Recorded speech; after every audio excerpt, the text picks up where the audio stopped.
Minoters seeking emergency shelter may not have Project B to go to for an undisclosed amount of time.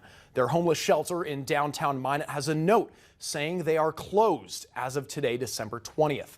Several people on social media have reported being asked to leave unexpectedly.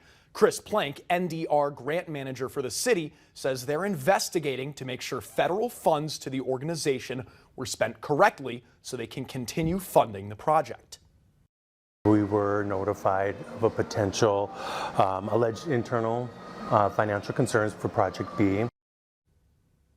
He says the city is also working with other nonprofits to possibly help meet some of the needs of the people who are seeking shelter.